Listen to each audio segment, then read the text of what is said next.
Mark. New York Congressman Jamal Bowman sits at the intersection of the Emanuel confirmation and progressives' negotiation to get their own agenda items into that spending bill. Congressman, we're honored to have you. We appreciate it. Thank you. Rahm Emanuel's a legend in the Democratic Party by sort of every sense of the word. Does he not deserve the benefit of the doubt? You know, we always talk about the benefit of the doubt when it comes to someone losing their lives, particularly Black people losing their lives. He does not deserve the benefit of the doubt. We have to, really ask ourselves, who do we want to represent our country? An ambassadorship is a very prestigious position. It's someone who represents America to other nations. And should we allow someone to represent us who was a part of the mishandling, gross mishandling, and covering up of another Black person being killed in our country? And whether it's Trayvon Martin or Eric Gardner or Tamir Rice or Laquan McDonald or Breonna Taylor, the list goes on and on and on. Congressman, I think it's fair to say those are different cases. What happened to Laquan McDonald, everyone agrees, was awful, and there's a reason people are in jail because of it. What's interesting about this is it's one of the rare things that has bipartisan support on Capitol Hill. Here's a Republican coming out in favor of Rahm Emanuel. Take a listen. Today, we have a great threat from Communist China toward our mutual friend Taiwan. This is a threat that requires a strong and unified response from both the U.S. and Japan. Mayor Emanuel understands this critical circumstance. Does U.S. foreign policy, the need to have someone who has the respect of the Japanese, which Rahm Emanuel does, perhaps overshadow that he could have handled something better as mayor? There are hundreds of people who have quality relationships and understanding of what's happening with Japan, Taiwan, and China that could be considered for this position other than Rahm Emanuel.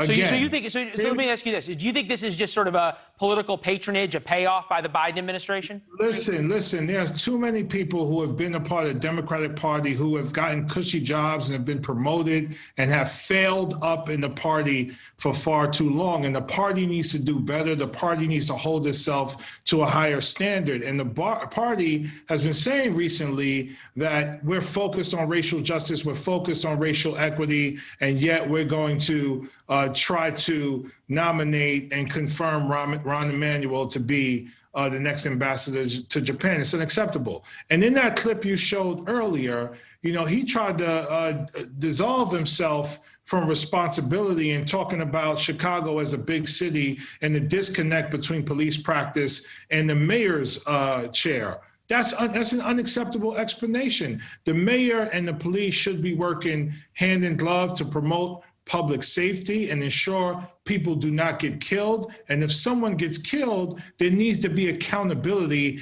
not the passing the buck and not taking responsibility. When you're the mayor of Chicago, it's unacceptable, and we have to do better.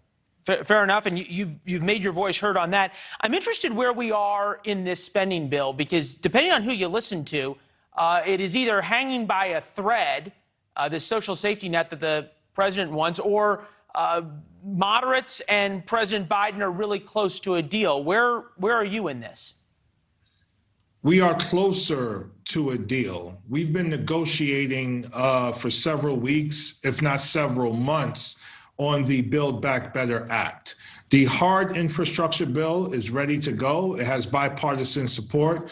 We will vote on that and pass that as soon as we get on the same page with the Build Back Better Act. We are not going to leave people of color, women of color, children, and seniors behind this time. We left them behind on the New Deal. We're not going to leave them behind this time. So we are working and negotiating closer to a deal, and it's going to be done soon. So it's not the conflict. Forgive me, though. Are you that much closer to a deal? I'm thinking about, you've got Joe Manchin, who says no to the most important part of the climate change agenda and Build Back Better. You've got Kristen Sinema, who's saying no to certain tax increases that would pay for a lot of the things that progressives are interested in. How is that closer to a deal?